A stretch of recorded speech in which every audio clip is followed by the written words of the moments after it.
오늘 오랜만에 이 수요 강단에 서게 됐는데요. 또 세계 선교 대회를 앞두고 맞는 수요 예배에 서게 된 게 감사드리고, 그래서 그 시간표를 두고요, 저희들이 진짜 선교의 내용이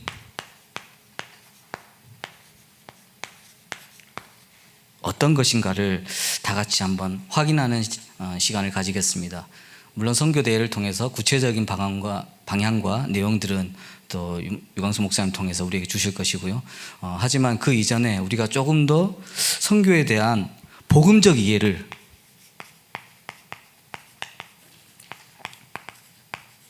해야 될 필요가 있습니다. 선교에 대한 복음적 이해를 한다는 것은 우리가 해외 나가서 다민족에게, 이방인들에게 복음을 전하는 것들이 그냥 단순한 선교가 아니라 진짜 이것에 가지고 내포되어 있는 가치를 알아야 되겠고요, 의미를 알아야 되겠고요, 이 선교를 해야 되는 당위성을 우리가 먼저 알고 있어야 되겠습니다. 그래야지 선교가 왜 귀한 것인지를 우리가 알 수 있는 것이잖아요. 단순히 선교에 많은 축복이 있고 선교에 여러 가지 우리가 해야 되는 일이고 우리의 사명이고 이런 그것도 다 맞는 것이지만 조금 더 우리가 구체적인 개념을 우리가 가지고 있을 필요가 있습니다. 전도도 마찬가지고요. 전도나 선교는 제가 생각하기에는요, 하나님의 우리한테 주신 명령이라든지 우리의 헌신을 요구하는 내용이 아닙니다. 얼마만큼 가치가 있느냐? 하나님께서 우리에게 축복하시는 방법입니다.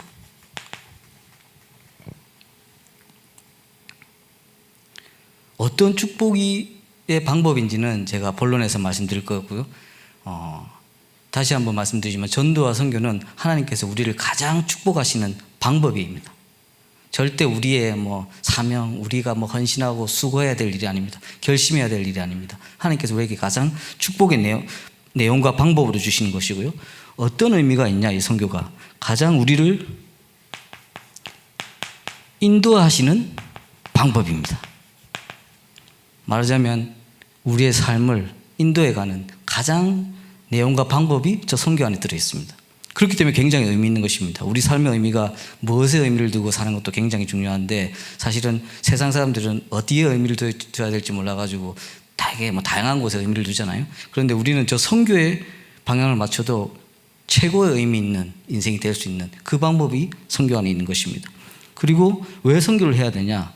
우리가 조금 영적 눈을 뜨고 보면요, 지금 이 세상과 우리 모든 현장은 영적 전쟁의 현장이기 때문입니다. 여러분, 전쟁이란 것은 굉장히 큰 재앙이고 굉장히 치열하면서도 굉장히 많은 일들이, 사실은 많은 일이라기보다는 우리의 모든 것이 걸려있는, 우리 삶의 모든 것이 걸려있는 문제인 것이죠. 지금 안 그래도 우크라이나에서 전쟁이 계속 진행되고 있고 그것을 우려하고 또 그것을 돕고 국제사회가 도우려고 노력도 하고 하는데, 중간중간에 거기서 오는 소식들 보고 하면 너무나 비참한 현실들, 그렇게 치열하진 않지만 또 민간인들이 많이 이렇게 희생당하고 여러 가지 재앙된 현장을 볼 수 있었습니다. 여러분, 치열한 전쟁터 속에서는요, 사실 우리 작은 것들, 사소한 것들은 문제도 되지 않습니다. 그죠? 거기서 우리가 불편을 얘기할 겁니까? 우리 경제를 얘기할 겁니까? 우리 부부 사이를 얘기할 겁니까? 인간관계를 말할 겁니까? 그런 게 중요하지 않다가 아니라 의미가 없어져요. 그렇죠? 이 치열한 전쟁터에서 제 말이 무슨 말이냐면, 진짜 영향을 두고 선교전을 보면 우리가 여러 가지 일과 상황과 환경이 있었지만 진짜 뭐가 중요하고 진짜 뭐가 이렇게 필요한지를 알게 되는 것입니다. 그 내용이 선교 안에 있습니다. 여러분, 얼마나 치열한 전쟁이냐면 지금 전 세계는 완전히 우상 세력, 문화는 전부 3단체, 뉴에이지, 경제는 유대인들, 이슬람 이런 데가 다 가져가가지고 전 세계 현장이 그렇게 이슬람화 돼가고, 전 세계 현장이 가장 우상은 물질이 우상이 돼가지고 사람들은 전부 보이는 것, 육신적 이런 것만 쫓아가고 있고, 그 시간표 중에 아마 하나님께서 코로나라는 이것도 허락하신 게 아닌가 싶어요. 이것에 따라 지금 전 세계가 그렇게 흘러가고 있었고, 전체 교회와 교회는 정치와 연결되고 안에서 분열되고, 그것이야말로 가장 큰 재앙이었죠, 사실은. 그 과정 중에 지금 이런 일이 시간표를 맞고 있는데요. 그것뿐만 아니라도 얼마든지 이 전 세계 현장이 치열한 영적 전쟁 속에 있는지를 알게 될 것입니다. 그것을 볼 수 있는 영안이 열리는 현장이 이 선교 현장입니다. 그렇기 때문에 우리한테 너무나 중요한 것이고요. 이 축복의 방법이고 인도의 방법이자 내용인 것들에 대한 것을 제가 간단히 저한테 적용된 부분을 하나 말씀드리면, 제가 본부에서는 NGO 선교국장으로 임명받아서 지금은 뭐 코로나 때문에 거의 뭐 NGO적인 일도 못하고 있지만요, 그래도 한 5년 전에 제가 NGO 선교국장을 임명받은 게 저한테는 굉장히 큰 은혜였고 응답이었습니다. 왜냐하면 저는 그 NGO 선교국장 임명받기 전에 감사하게도 정말 선교가 이런 내용이 있다는 것을 발견했었거든요. 어떻게 발견했냐면, 제가 막 선교에 막 중심을 두고 가서 발견한 게 아니라, 분명히 제가 여러분 아시다시피 유광수 목사님과 개인적인 좀 친분이 있다 보니까 그 안에서 저에 대한 여러 가지 소문과 또 사실과 또 여러 가지 추측들이 많은 걸로 알고 있는데요. 실제로 저는 여러 가지 문제가 많았고 지금도 많고 참 너무나 하나님께서 주신 이렇게 좋은 점도 많지만 너무 부족한 점이 많은 것 같습니다. 그리고 특히 또 저한테는 이상한 오만함에 따른 불신앙이 가득했었고요. 또 물론 여러분들이 사랑하고 존경하는 그 가정에서 자라났지만 또 저도 저만의 굉장한 상처되는 각인들도 많이 있었고요. 그래서 어떻게 보면 또 그렇게 제가 누구를 탓하거나 우리가 가정이 어땠다 이런 말을 하는 것이 아니라 제 나름대로 여러 가지 문제들이 있었던 것 같아요. 근데 그것이 계속 이어져 나갔고, 그래서 어릴 때는 굉장히 방황했고, 아버지는 가장 전도자로 현장에 이렇게 현장에서 많은 전도자들이 함께 응답받고 있는데, 저는 다른 현장에서 흑암 전문가로 이렇게 열심히 뛰어다니고 그랬었는데, 그러다가 저도 저만의 복음이 너무 흑암에 많이 가다 보니까요, 진짜 흘려들었던 그 복음이 거기서 확인되야 되더라고. 재앙이 뭐고, 왜 사람들이 행복하지 않고, 왜 사람들이 가졌는데 결국은 공허함과 이런 여러 가지 방황하고 있는지, 저도 그 부인하려고 하는데 그래도 받은 피가 있잖아요. 영적으로 좀 보이는 게 있거든. 그래 아무리 제가 딱 봐도 진짜 행복하고 진짜 제대로 이런 게 없는 거예요. 아버지 말씀이 아니라 성경 말씀이 맞는 거구나. 그런 것을 계속 보고 있는데, 저도 똑같이 그렇게 당연히 그런 길로 가다 보니까 어마어마한 재앙 속으로 빠져들면서 그리스도를 인정할 수밖에 없는 상황. 그래서 거기까지 좋았어요. 그래가지고 이제 미국에 있을 때 한참 그래서 한국에 와서 이제 신학교도 다니고, 저 올 때 많은 사람들은 저 유성종이가 미국에서 사고 치다가 끌려왔다 이런 말씀하는데, 반은 맞지만 반은 아닙니다. 저는 그때 마침 딱 복음을 제가 받아가지고 한국으로 왔는데, 제 나름대로는 굉장히 여러 가지 복음적 동기를 가지고 왔었는데, 신학교 다니고 하면서 제 나름대로는 복음에 대해서 조금씩 깊어가고, 또 저는 어마어마한 복음에 대한 중심이 있었거든요. 그런데 중심도 있고 복음도 제 나름대로는 좀 제대로 잘 정확하게 그 기준은 잡았다고 생각하고 있는데, 제 삶과 또 제 마음과 생각은 여전히 다른 곳에 많이 끌려가고 있는 겁니다. 그러니까 실제로 되는 게 별로 없는 것 같아요. 분명히 좀 중심도 있고 이렇게 포럼해보고 토론해보면, 제가 저렇게 오랫동안 신학교 다녔는데 나보다 복음을 더 말 못하네? 내가 좀 타고난 게 있나? 이런 오만함도 있고 그랬는데, 그런 거랑 상관없이 제 인생은 계속, 그런데 그 모든 것들을 변화시키고 저한테 힘을 주시고 제일 제가 바꾸기 힘들었던 제 마음과 생각을 잡아주는 현장이 있었습니다. 그게 제가 카렌 선교라는 현장에 연결되고 나서부터였거든요. 그리고 제가 그 카렌 선교의 담당자로 세워지고 나서 제가 몇 번 카렌 선교를 다녀오고 하면서 거기에 아이들의 눈빛, 그다음에 저 힘든 상황이 있는 아이들을 보면서 은혜 받았다가 아니고, 사실적으로 말씀드리면요, 거기서 제가 카렌을 왔다 갔다 하면서 제 작은 집중과 제 작은 다니는 게, 가는 길은 좀 험하긴 했습니다. 헌신이라면 작은 헌신과 이런 것들이 더해지는데, 무엇보다도 제 마음과 생각이 지켜지는 게 제가 느껴지더라고요. 그리고 저도 모르게 제 삶이 그전과 다르게 제가 뭘 변화받아가지고 아니면 결심을 하고 이게 아니었어요. 근데 저는 또 눈치가 딱 보니까 내가 뭔가가, 근데 그게 선교에 있다는 걸 제가 발견했거든요. 그래서 선교는 나를 살리는 거구나. 카레나이들을 살리는 게 아니구나. 그걸 제가 눈치를 빡 챘어요. 그래서 제가 그렇다고 늘 그 당시 제가 막 늘 카렌에 있을 수는 없으니까 그 정도의 또 헌신 사명감은 아니었으니까요. 한국에 왔는데도 계속 뭔가 선교를 하고 싶은 거예요. 그래가지고 그때 우리 장지동 교회에서 임마누엘 복지센터를 하고 있었을 때 그거 제가 어디서 선교를 하지 하면서 딱 보니까 그 복지센터에서 다문화 가정에 대한 프로그램을 진행하고 있는데 딱 거기서 사람들을 보니까 거의 필리핀 사람들이더라고요. 그래가지고 근데 필리핀 사람에게 영어도 하고 또 자녀들은 물론 한국말 하지만 어머니들이 다 영어를 하길래 제가 그렇게 시켜도 안 하는 시킨 일도 제대로 안 하는 제가 그 복지센터를 가가지고 그때 무슨 이렇게 배 권사님이 배정희 권사님이라는 분이 그 운영하고 계셨는데 그 권사님 붙잡고 제가 조금 여기 프로그램 하는 거에 영어도 제가 조금 하고 하는데 여기 좀 연결해 주실 수 있겠습니까? 그러니까 권사님 막 눈물을 흘리시더라고. 왜 그러십니까? 그러니까 아무 교역자도 우리 복지하는데 관심이 없었는데 그때 전도사였거든요. 전도사님 처음 오셨다고. 너무 감사하다. 막 너무 감동하시는데 저는 그런 마음이 아닌데 저 살라고 온 건데 너무 감동받으시니까 좀 미안하더라고 속으로. 나 쟤들 좀 솔직히 말하면 저는 좀 그래도 솔직한 편이거든요. 속으로는 다문화 가정이 불쌍해서 온 게 아니라 내가 살아보겠다고 오는 건데 너무 감동스러우니까 미안하더라고요. 근데 그것이 이미 저는 축복을 받기 시작했죠. 다른 축복이 아니고 제가 회복되는 축복을 받고 있습니다. 그때 그 축복이 저를 그 현장으로 인도하고 있었죠. 근데 어쩔 수 없이 그걸 가다 보니까 복지에 계속 연결이 됐어요.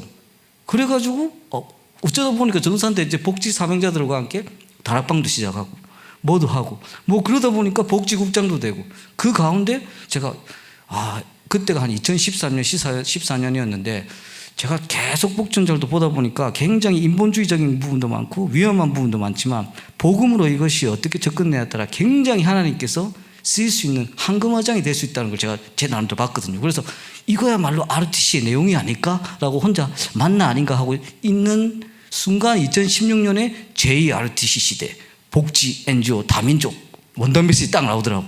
저는 진짜 그때 은혜 받았어요. 왜냐면 제가 제가 뭐에 너무 감사했냐면 내가 인도받고 있구나. 이미 2년 전에 내가 계속 하고 있는데 제2RTC 메시지로 나오네. 그러니까 아버지가 내가 하는 거 아셨나? 근데 절대 그건 아닌 걸로 확인됐고요. 그것이 아니라 그러니까 제 마음속에 너무 이것이 치유가 되고 힘이 됐던 것입니다. 그러고 나면서 조금 영적인 눈으로 보니까 이 치열한 현장도 보인 것이죠. 그러다 보니까 이 치열한 게 보이다 보니까 제 작은 여러 가지 부분들이 자연스럽게 나와지고 자연스럽게 이런 인도를 받게 됐습니다.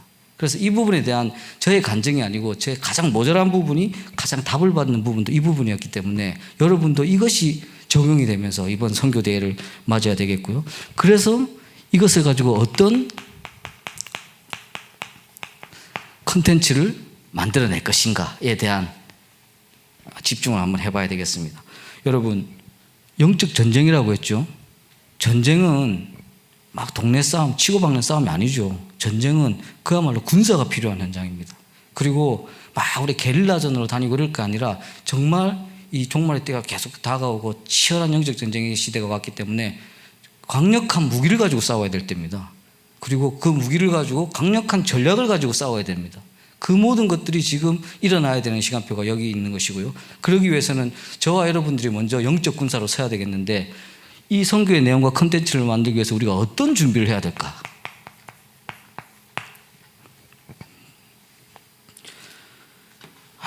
치열하고 또 막 너무 필요한 현장이고 또 내 축복이 있는 현장이기 때문에 우리 이것을 위해서 훈련받아야 되고 준비해야 되고 막 마음의 중심을 담아야 되고 열심을 가져야 되고 이런 부분도 필요하겠습니다. 하지만 가장 먼저 그 이전에 이번 선교대회 이전에를 통해서 또 아니면 여러분 평생을 통해서 회복하셔야 될 게 있습니다. 가장 중요한 것은 기준이 바뀌는 겁니다. 여러분, 우리 안에 말씀 훈련 여러 가지 단계 있고 또 여러 가지 모임이 있고 계속 메시지 흘러나옵니다. 그것이 정말 우리의 시간마다 우리를 인도하시는 가장 중요한 메시지이긴 하지만 그것과 별개로 우리가 지금 여기에 얼마만큼 적용되고 누리고 있는 시간표는 다른 게 있지 않습니다. 우리의 기준이 얼마나 바뀌었느냐에 있습니다. 그 기준이 무엇이냐? 일단 축복의 기준이 달라야 됩니다, 여러분.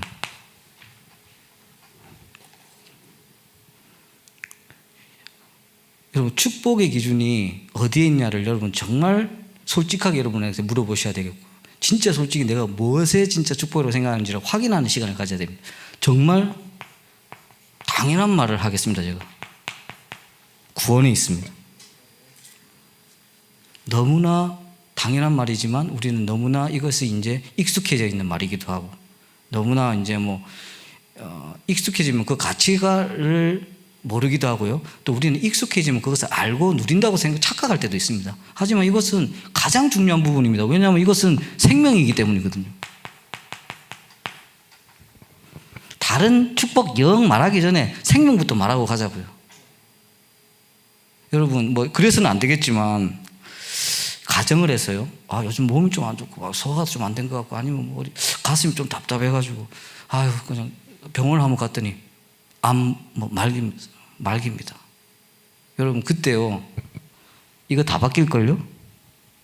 이 기준이 다 바뀔 거예요. 여러분 인생을 보는 기준도 바뀌고, 여러분들 가족을 보는 기준도 바뀌고, 내 가정과 내 이 세상, 하물며 여러분 늘 하던 일, 취미, 보는 기준이 다 바뀌게 돼 있어요. 왜요? 생명에 대한 한계가 딱 왔으니까. 그런데 이 구원은 우리에게 생명을 주는 사건이란 말이죠. 이거야말로 우리 축복의 기준이 돼야 되지 않습니까? 저는 우리 교구 다락방이나 이런 걸 인도할 때도 늘 이 얘기합니다. 여러분 우리가 계속 구역 예배도 하고 뭐도 하고 주일 예배에서 힘없고 하기도 하는데, 가장 이 모든 걸 축약해가지고 우리가 가장 신앙생활을 하는 그냥 원키를 말하자면, 여러분 우리 장로님 권사님들, 우리가 구원받은 게 얼마나 감사하고 기쁜지 이것만 하루에 계속 생각해 볼까요? 이게 처음과 끝이에요. 그래서 이것이 진짜 우리의 기준이 되어 있는가를 확인해야 되겠고요. 그리고 이 축복을 자꾸 우리 기준으로 지금 우리 입장에서 얘기하지 말고 하나님의 입장에서 얘기해 봅시다. 죄송합니다. 구원, 생명, 이게 너무 가치 있는데, 그래서 제일 중요한 게 어떤 이름입니까? 그리스도죠. 그래서 오직 그리스도입니다. 이 가치가 얼마나 중요한지를 우리 알 때 오직 그리스도. 그리고 왜냐하면 이것을 주는 방법과 내용은 성경에 약속된 대로 오직 이거밖에 없거든요. 오직 예수 그리스도, 오직 예수. 그래서 오직 예수란 말이 우리에게는 가장 중요한 말이고, 가장 감동스러운 말이고, 가장 필요한 말이 돼야 되는 겁니다. 자연스럽게요. 그리고 하나님의 입장에서 축복이 뭐라고 생각하십니까? 하나님이 우리를 보면서 생각하는 축복, 가장 큰 축복. 우리는 뭐가 되게 하나님 인도받다 보니까 이것도 되고, 우리 자녀들이 잘 되고, 주권생활들 서울대 갔다더라, 했다더라, 축복받았다. 이번에 장로님 이제 사업이 응답받아서 축복이네. 그런 것도 좋겠습니다. 그렇게 되면 부럽고요. 부럽다기보다 그냥 좋겠고요. 사실 크게 부럽지도 않고, 진짜 하나님의 입장에서, 만약 우리가 하나님의 입장이 될 수는 없지만, 하나님 입장에서 여러분을 보면서, 저와 여러분을 보면서 생각하시는 가장 축복의 내용이 뭘까요? 함께 있는 것이죠. 하나님 여러분 함께 있어주는 게 가장 큰 축복이에요. 하나님 입장에서는. 그것이 바로, 그 이름이 바로 임마누엘이지 않았습니까?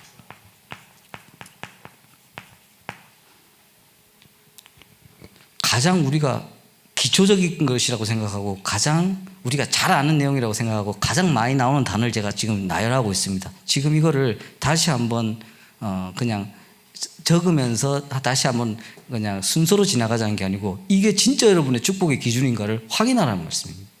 저는 이거 갖고 진짜 많이 생각해 봐요. 내 진짜 축복의 기준이 맞을까? 아닌 적이 진짜 더 많이 있더라고요. 저도 모르게. 그런 부분이 너무 많이 있고, 그리고 이 축복의 기준이란 것은 좀 완전하고 영원해야 되지 않겠습니까? 진짜 좋은 거, 진짜 축복이라면. 자꾸 육신적인 것 대입해가지고 우리가 축복으로 삼고, 주여 이 경제를 통해서 2, 3, 7 세계복음을 하게 해주십시오. 근데 사실은 그 관심은 물론 세계복음마다 하시는 마음은 있죠. 근데 응답이라고 생각하고 축복이라고 생각하는 부분은 이 경제에 있거든. 야, 너 엘리트 돼야 돼. 엘리트 돼서 세계복음을 해야지. 얼마나 좋은 내용입니까? 근데 예수님은 엘리트 안 찾으셨어요. 제자 차릴 때 일부러 어부들 가지고. 여러분 무슨 말씀인지 아시죠? 그 세계복음하는데 가장 엘리트들을 뽑은 게 아니라 가장 무식하고 가장 연약한 자들을 통해서 그 사역을 이루셨어요. 그렇게 따지면 여러분들 자녀는 뭐 굳이 뭐 오히려 뭐 좋은 대학 가가지고 좋은 직장 가지고 그러면 세상 복음이랑 점점 멀어지는 애들 더 많이 봤거든요. 저는 축복 아니잖아요. 그런데 진짜 완전하고 영원한 것이 우리의 축복이 돼야 되는데, 저는 그 광고가 다이아몬드 is forever 해가지고 다이아몬드는 영원하다. 그래서 비싸잖아요. 변하지도 않고 깨지지도 않고 막 그러잖아요. 그래서 그렇지, 그렇게 단단하고 변하지 않아야 또 잘 없애야지 그게 귀한 것이지. 진짜 완전하고 영원한 것은 하나님의 나라죠. 이것이 진실하게 정직하게 우리의 기준인지를 확인해야 되겠습니다. 그리고 그렇지만 아무리 여러분이 이걸 내 기준으로 확인하려고 해도 이것이 완전히 내 기준으로 되는 것은 솔직히 말하면 불가능합니다. 왜냐하면 우리는 육신을 가지고 있기 때문이죠. 어쩔 수 없어요. 우리가 육신을 가지고 있는 동안에는 이것이 완전한 우리의 기준은 되지 않습니다. 우리도 모르게 이것도 당연히 이건 좋다고 여러분 알죠? 여러분의 중심도 알고 제 중심도 그렇거든요, 사실은. 그런데 일상생활에서는 절대 우린 영적인 하나님의 형상을 담은 영적인 존재지만 그래도 이 짧은 인생을 살 동안은 동물적인 육신적인 존재이기 때문에 입에 넣으면 맛있고 뭘 하고, 여러분 강아지 키우는 거 보신 거 아시잖아요. 강아지 맛있는 간식 주고 재밌게 놀아주고 잘 자고 하면 세상 행복해요. 근데 우리는 그 수준까지만 되면 그렇게 살면 좋겠는데 그렇게 해도 해결되지 않는 부분인 영적인 부분이 있잖아요. 근데 그 축복을 또 알면서도 자꾸 그쪽에서도 축복이라고 느끼는 본능적인 동물적인 감각들이 있거든요. 그래서 이 부분을 그래서 뭐 이걸 고행으로 없애고 무슨 뭐 스님들처럼 막 안 먹고 막 하고 뭐 힌두교처럼 막 이상한 짓을 하면서 이렇게 얘기를 하는 것이 아니라 깨어서 이것을 계속 볼 수 있도록 우리가 이 기준, 우리의 기준이 되도록 계속 확인해야 되는 것입니다. 그리고 이 기준이 바뀌어야 되는데 고난의 기준, 고통의 기준도 바꿔야 됩니다. 오늘 수요 예배, 낮 예배에 또 이정신 선교사님께서 목사님이 말씀 주실 때 저도 말씀 들으면서 많은 응답을 받았고 또 막 말씀하신 중에 굉장히 동감하는 내용도 많았고요. 또 본인의 삶을 얘기하면서 나의 가장 무응답이 사실은 가장 응답이었다. 나의 제일 고난이 가장 하나님께서 인도하는 방법이었다. 맞는 내용입니다. 그게 지금 오늘 안 그래도 이 말씀 하려고 그랬는데 이정신 목사님 벌써 말씀 다 하시네 했어요. 제가 이 고난과 고통의 기준 어디에 있는지 우리 먼저 확인해야 되겠는데, 가장 성경에서 고통 많이 받았던 사람들 한번 말씀드려 볼게요. 대표적인 인물 있죠. 욥. 여러분 아시다시피 욥은 최고의 의인이었어요. 어떻게 보면 저와 여러분보다 훨씬 더 의인이었어요. 물론 사단이 뭐 그 시험해보고 이런 부분에서 했겠지만 그건 다 지나가고, 이 욥이 받았던 재앙, 그리고 그 재앙을 어마어마한 재앙이 그냥 사건 정도도 아니고 뭐 무너지고 죽고 막 자녀들 죽고 자기 몸에 병나고 난리도 아니었잖아요. 근데 그 재앙에 대한 해석들, 나중에 친구들도 막 여러 가지 해석들, 여러분들도 고통이나 문제 오면 여러 가지 해석 나옵니다. 저는 제일 많이 들어본 게 하나님이 내가 무슨 얼마만큼 해서 나한테 이런 일을 무슨 인과응보식으로 얘기하더라고. 근데 저건 아닌 것 같아요. 그리고 더 솔직히 말하면 네가 벌린 일인데 저는 그렇게 말하고 싶거든요. 하나님이 하신 거 아니에요. 꼭 지가 다 벌려놓고 끝에 가서 하나님이 내가 뭘 잘못은 원래부터 한 거고 그거랑 상관없이 네가 벌린 일인 것 같은데 내가 보니까. 그런데 우리는 그런 사상을 갖고 있어요. 그리고 남을 볼 때도 그렇게 해석하고 내 자신을 볼 때도, 욥도 그 의인이었던 욥도 여러 가지 하면서 진짜 나중에는 자기 생일을 저주하고 막 이 정도로 고통스럽겠죠. 그랬을 때 하나님이 왜 나에게 이 고통이 왔음이라고 물어봤을 때 욥기 38장 4절에 보면요, 하나님께서 어떻게 대답하시냐면 내가 땅에 기초를 두었을 때 넌 어디 있었니? 물어봐요. 욥은 너무 고통스러워가지고 하나님 도대체 내 인생 내가 왜 태어났어요? 내가 막 진짜 우리 철없는 아이들이 부모님 연문하면서, 근데 충분히 그럴 만해요. 여러분 우리는 여기에 반에 마음 가도 벌써 이랬어요. 욥은 참다 그랬어요. 근데 그 질문에 하나님은 참아봐라 뭐 하고 내가 이러는 게 아니고 내가 땅에 기초를 놓을 때 넌 어디 있었냐? 다른 말씀하시죠. 이 뭔 얘기냐면 우리는 이 고통과 여러 가지를 통해서 하나님의 주권을 인정하는 계기와 시간표가 돼야 됩니다. 하나님의 주권을 인정하면 그것이 믿음이 되고, 그것이 믿어지면 담대해지고, 담대해지면 평안하죠. 그렇게 되면 축복이 되는 거예요, 여러분. 하나님의 주권을 한번 발견하기 시작하면. 또 뭐 성경에 여러 가지 인물이 있겠지만 요셉 봅시다. 어릴 때부터 얼마나 상처 많았습니까? 우리가 가진 각인은 각인도 아니야. 어릴 때 막 태어날 때부터 태어나서 얼마 안 있어서 엄마 없지, 외롭지. 또 지는 좀 약간 뭐 요셉도 보면 조금 뭐 이렇게 좀 튀는 부분이 있어가지고, 그래서 뭐 또 어쨌든 집중적으로 이 집에 막 아니 집단 따돌림 당하지. 집에서 진짜 따돌림 정도가 아니고 살인 미수잖아요, 여러분. 죽이려 했다가 살았으니까. 그래가지고 그래도 세상 막 나가가지고 하나님 막 말씀 잡고, 하나님 뭐 약속 잡고 막 이래 살아남을 보려고 하는데 세상은 또 얼마나 더럽고 세상은 얼마나 억울하고, 그죠? 사람이 가장 상처받고 가장 열받을 때가 억울할 때인 걸요. 지가 그래도 뭐 잘못했거나 실수했으면 그래도 하면서 하나님한테 엎드리기도 하지. 잘하고 있는데 보디벌 안에 뭐 이래가지고 너무 억울하게 이랬을 때 얼마나 고통스럽겠습니까, 여러분? 이때 여러분 말 바로 나옵니다. 주님 왜 이렇게 나를 먹어? 내가 무슨 얼마만큼 내가 잘못해서. 근데 또 요셉 또 봅시다. 그러고 나서 그 애굽의 가장 강대국 나라의 총리가 되는 성공을 이루었죠. 여기서 우리는 이제 보통 여기 이 기준 말고 세상적 기준으로 역시 요셉이 축복받았어. 그 축복이 만약에 이 복음 없었다면 축복이었을까요? 제가 만약에 조금, 저는 성경 보면서 쓸데없는 생각 많이 하거든요. 근데 만약에 요셉이 이 복음을 잊지 않고 딴 곳에 있으면서 만약에 저런 성공을 거뒀다, 그러면요 굉장히 제가 폭군이 될 확률이 굉장히 많습니다. 왜? 어릴 때 당한 게 많거든. 그냥 막 눌려있다가 조금 더 여자에 아주 질렸을 것 같아. 그죠? 여자라면 치를 들 수도 있습니다. 동성애자가 될 가능성도 많을 것 같아. 그리고 노예 출신인데 최고 총리가 됐잖아요. 저걸 지키기 위해서는 어마어마한 숙청도 해야 되고 권력 다툼을 해야 될 겁니다. 절대 기쁨이 아니에요. 어마어마한 고통이 시작됐을 수도 있어요. 근데 제가 선생님 너무 가장되게 말하는 거 아닙니까? 그런 인물들이 역사의 대부분이에요. 역사 계속 공부해서 전부 그런 걸로 아들 죽이고 그런 걸로 하고 다 그런. 요셉이 어떻게 보면 요셉 같은 고통의 기준이었으면 제일 그런 사람이 되고도 남았어야 돼요. 근데 그 요셉이 형들 만났을 때 무슨 고백을 했습니까? 걱정하지 마라. 나와 우리 집안과 우리 가문과 우리 민족을 살리기 위해서 하나님 나를 먼저 보내신 거야. 내가 좀 고생했지만 잘 참아서 하나님이 나 지켜주셔서, 이 말도 아니에요. 걱정하지 말고 먼저 보내신. 아예 상처가 없었어요. 상처를 내가 좀 다독이면서 말하는 게 아니라 상처가 거기 없었다니까.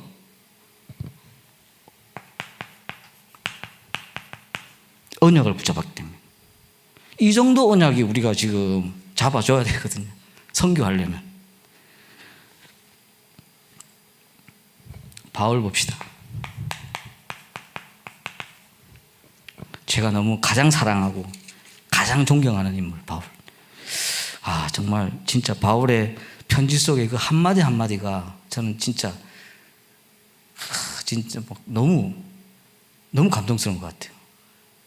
그리고 가장 정확하게 그리스도를 말하고 있고 가장 누리면서 말하고 있고, 그 표현들 있잖아요. 나 이거 다 배설물이야. 아니면 뭐 배고파도 되고 배불러도 되고 상관없어. 난 자족하는 비결을 배웠어. 이 말 한마디 한마디가 너무 진실한 말들이거든요. 그런데 이 바울에게도 굉장한 고통들이 있었죠. 육체의 고통.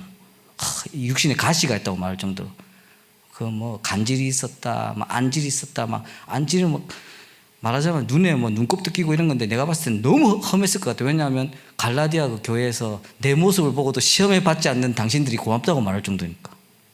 그 정도, 이 정도 사역하고 있는데 그 정도 없어야 되는 거 아닙니까? 사실 하나님 좀 너무 이상한 분 같기도 하고. 그 바울이 루스드라 이런 데서 돌 맞아 이미 사실 죽었는데 살아나고 다시 들어가고 이래요.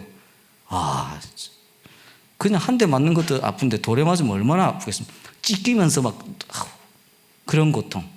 근데 또 재밌게도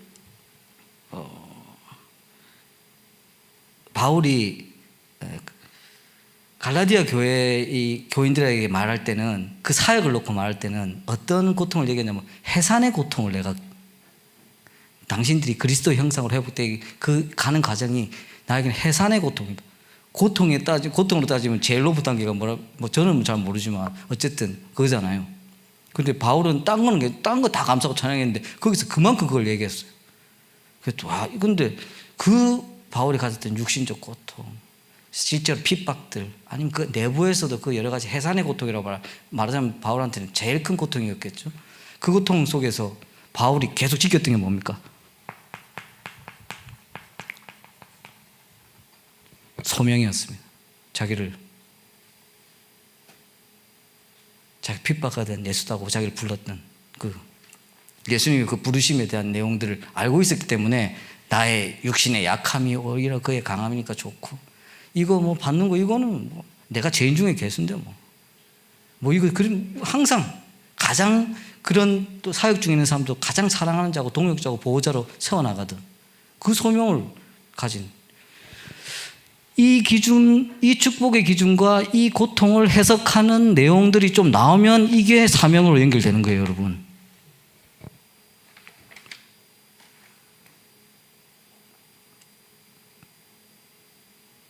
이것으로 좀, 이게 진짜 내 마음이고, 마음의 중심이고, 여러 가지 고난 속에서도 이것을 발견해 나가는 저와 여러분들이 선교를 담당할 수 있는 주의 군사가 되는 겁니다.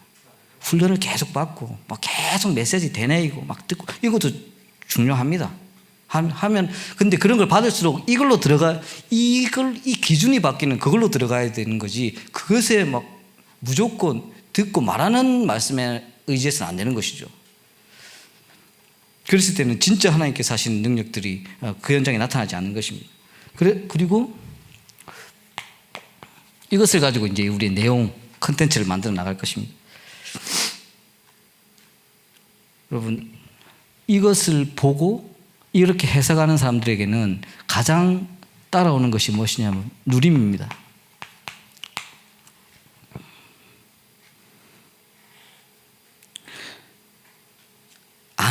아는 것이랑 적용하는 게 다른 거죠, 여러분. 적용하는 거랑 누림이랑 또 다릅니다. 누림은 가장 자연스럽게 나오는 것이고요, 가장 우리가 집중하는 곳에, 왜 집중하냐면 마음과 생각이 거기 있거든요.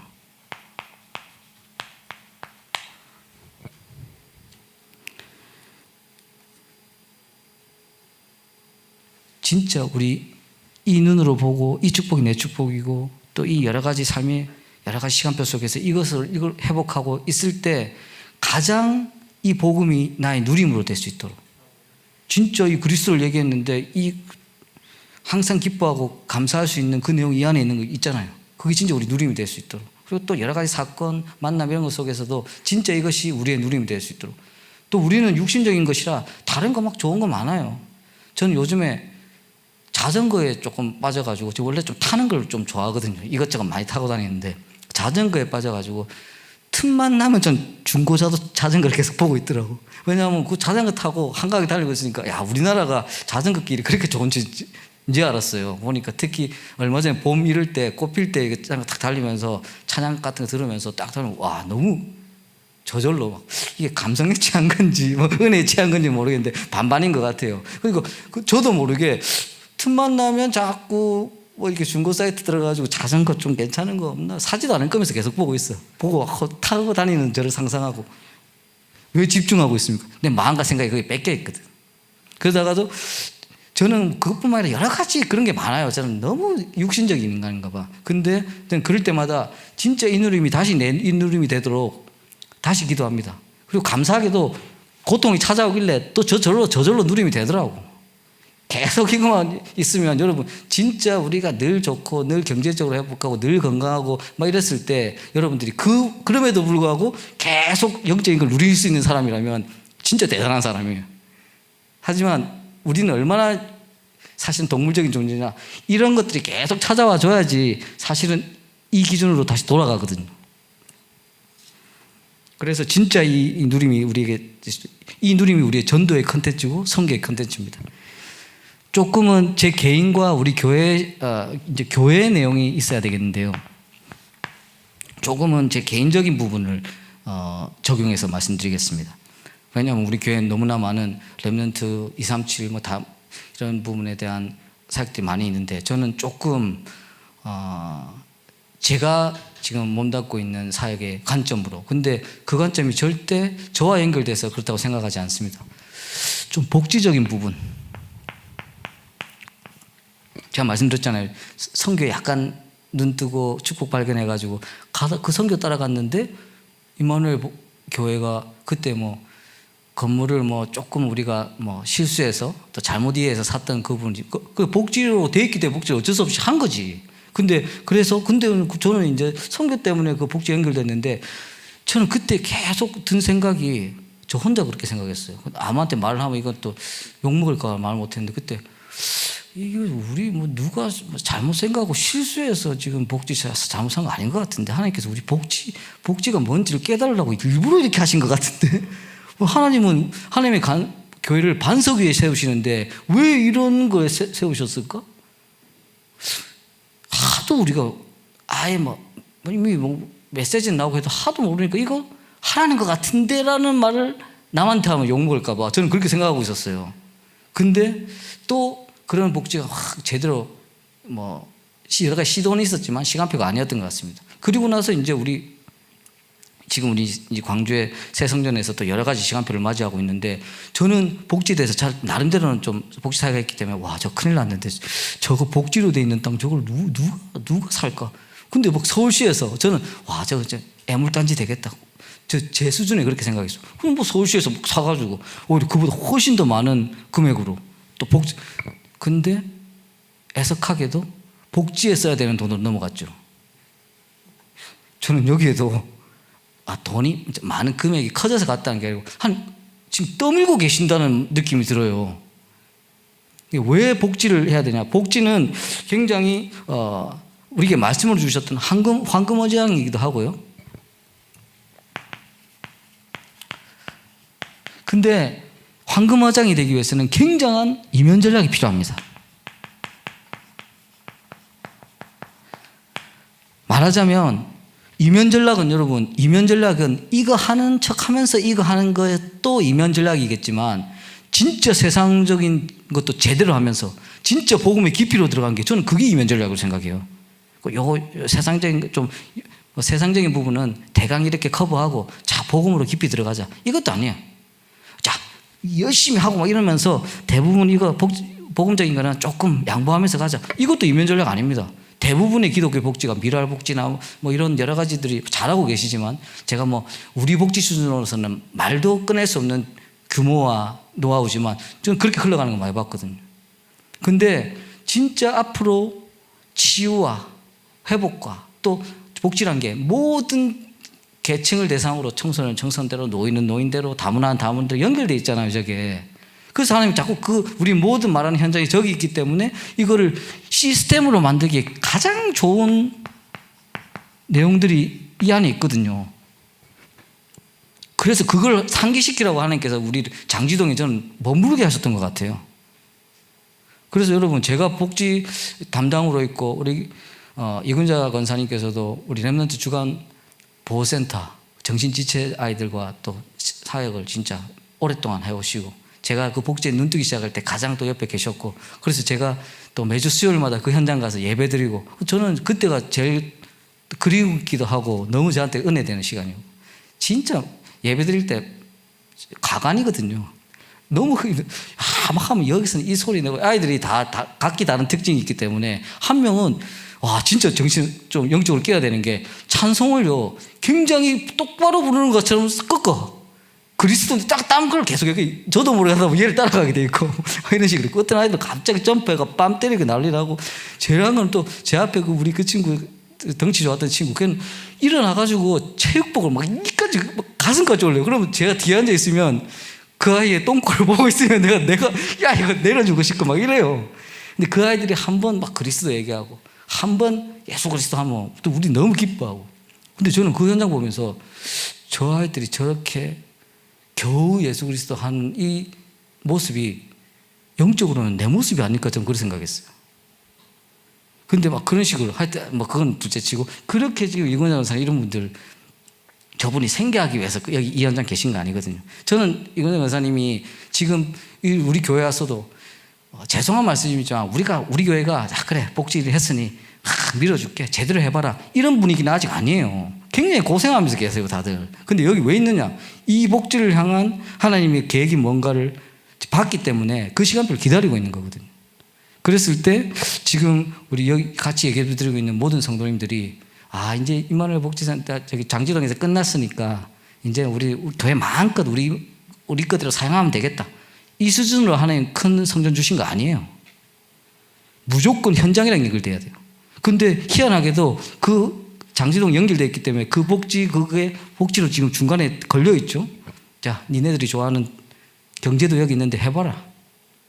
그랬을 때 우리는 가장 이면 전략은 무슨 말씀이죠? 전문성은 전문성대로 가장 복지를 복지답게, 하지만 복음은 가장 이 기준을 가진, 이 축복의 기준을 가진 우리가 하게 됩니다. 이때부터 그러면 저는 예전에 렘넌트 대회 막 하고 있을 때 몇만 명씩 아이들 모이고 있을 때 한참 복지 현장에 있을 때 뒤에서 이 렘넌트를 보면서 앞으로 막 이 아이들이 어떻게 전도자로 설까 막 이런 기대도 하고 이렇잖아요. 또 물론 뭐 또 성공하고 있는 엘리트들 말 들으면 또 그래 우리 엘리트들 성공하고 있네 생각하다 다시 마음을 바꾸죠. 그게 성공이 아니지. 그러다가 조금 애들이 조금 공부도 조금 뭐 아니면 또 진로가 뭔가 좀 뭐가 애매한 이 아이들은 다 같이 묶어서 복지로 오면 좋겠다.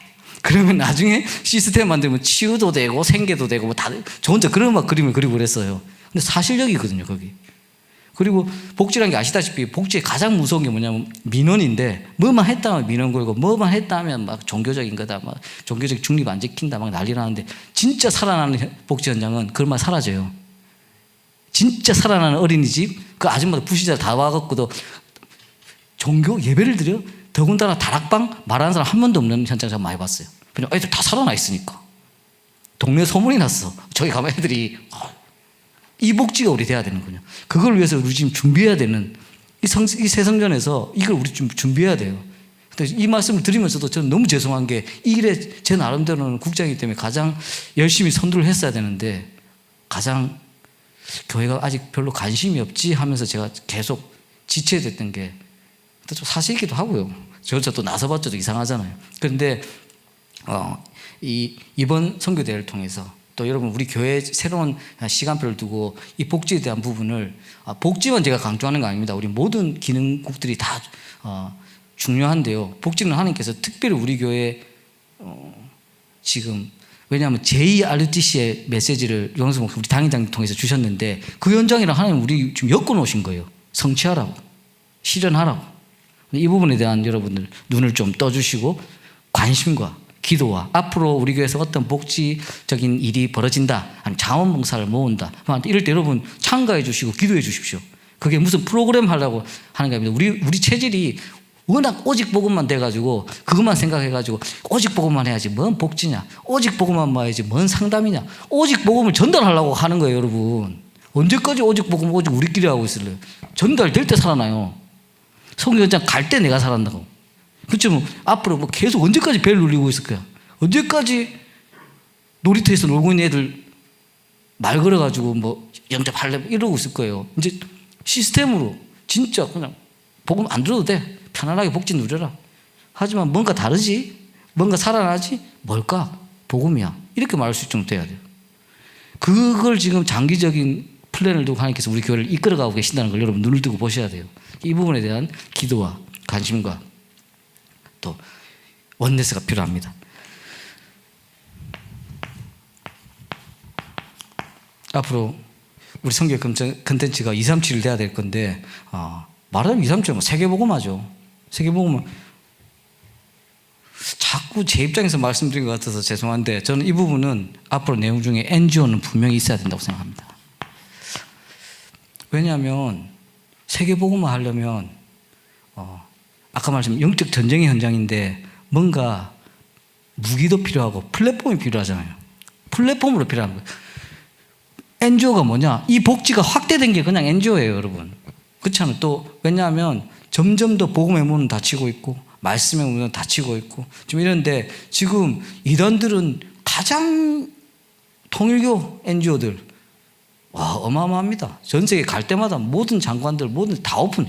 왜냐면 어마어마한 경제와 어마어마한 지원과 얼마 전에도 보면 뭐 세계통일 가정연합 뭐 그런 거에서 항상 보면 저기 롯데호텔 저기서 포럼 하더라고. 그때 보면 진짜 심지어 이 사람들 언론에 별로 공포하지도 않아요. 근데 거기 보면 막 클린턴도 와 있고 막 이렇더라니까요. 막 다 와 있더라고. 그러니까 와 확실히 그 분들이 진짜 3단체긴 해. 확실히 이단은 이단한테 확실하게 묻히더만. 그런데 그렇게 하는데 막 우리는 명함을 내놓을 만한 NGO도 하나 없잖아요. 저는 NGO 하나 만듭시다 말이 아닙니다. 우리는 세계복음화 해야 하기 때문에 다백만으로 가야 되는데 이 부분이 우리의 각 모든 전문성들과 말하자면 의학이 됐든 교육이 됐든 아니면 봉사가 됐든 문화가 됐든 이런 것을 원내스하기 제일 좋은 거거든요. 국내 전도 또 이 국내 복지를 합쳐서 국외 전도 이 시스템을 만드는 방향으로 우리가 지금 가야 된다는 말씀입니다. 그래야지 이번에 오신 선교사님들 정말 너무 귀한 선교사님들이잖아요. 가장 이 전쟁터에서 그 전지에서 가장 치열한 현장에서 계시다가 오신 이 현장들인데 그분들을 물론 기도로 돕고 선교 헌금으로 돕고 또 우리가 가서 캠프하면서 돕고 이것도 좋지만 이제는 그것을 전체로 담을 시스템을 만들어야 될 시간표이거든요. 그래서 그 NGO 쪽으로도 우리가 계속 한번 마음을 담고 기도해 주셔야 됩니다. 왜냐하면 단순히 세계복음화하는데 우리 다 있는데 왜냐하면 그 부분은 너무나 큰 현장이고 앞으로 우리는 가진 시너지나 인프라는 너무 많아요. 근데 요거를 구슬이 서말이라도 이게 좀 깨어야 되거든요. 근데 깰 수 있는 현장이 원내에서 할 수 있는 그냥 그 오직 방법이 NGO에 있다 이 말이 아니라 가장 쓸 수 있는 틀로 있다는 것이죠. 그러기 위해서 이제 저거는 아직 또 하나님께서 여러 가지 시간표로 인도에 나가시겠지만 우선적으로 우리 교회 시간표를 보면서 복지에 대한 하나님 지금 이 글씨를 쓱 보세요. 여러분 잘 이제 사실은 교회가 어떻게 진행됐고 어떻게 뭐가 되고 거기에 대한 돈이 어떻게 되고 헌금이 이 관심을 가지란 말씀이 아니라 하나님께서 실수하시는 않으시는 완전하신 하나님이 가장 중요한 임마누엘 서울교회를 두고 어떻게 인도되는지 보시란 말이죠. 그게 빠지지 않고 지금 복지가 끼워져 있어요. 우리는 잘못 생각하면 복지를 왜 이렇게 조금 끼워서 가야 되냐? 자꾸 우리는 복음에만 집중할 텐데 그것이 아니고 우리가 갖고 있는 모든 전문성과 우리의 모든 사명자들이 연합해서 지금 접근할 수 있는 그 현장이 있는 것입니다. 이 부분을 놓고 여러분들 조금 선교에 대한 기본적인 준비를 위한 우리의 기준을 확인하는 부분이었고요. 이 부분은 조금 더 우리가 우리 개인의 시간표 또 우리 개인과 가장 연결되어 있는 우리 교회의 시간표 또 우리 교회와 가장 연결되어 있는 우리 전도운동의 시간표 속에서 조금 제 전문성과 또 우리 권사님과 우리 사명자들이 관련되어 있는 현장 중심으로 조금 말씀드렸습니다. 작은 부분인 것 같지만 제가 보기에는 작은 부분은 아닙니다. 그렇기 때문에 여러분들이 중요한 현장이기 때문에 여러분 함께 기도해 주시고 인도를 받아야 되겠습니다. 이 부분에 대한 꼭 또 이 부분이 아니더라도 여러분들이 관련되어 있는 여러 가지 각 기관과 또 여러분들이 몸담고 있는 현장 속에 이번에 선교대회가 많은 응답을 받아야 되는 시간표입니다. 결론을 말씀드리면요.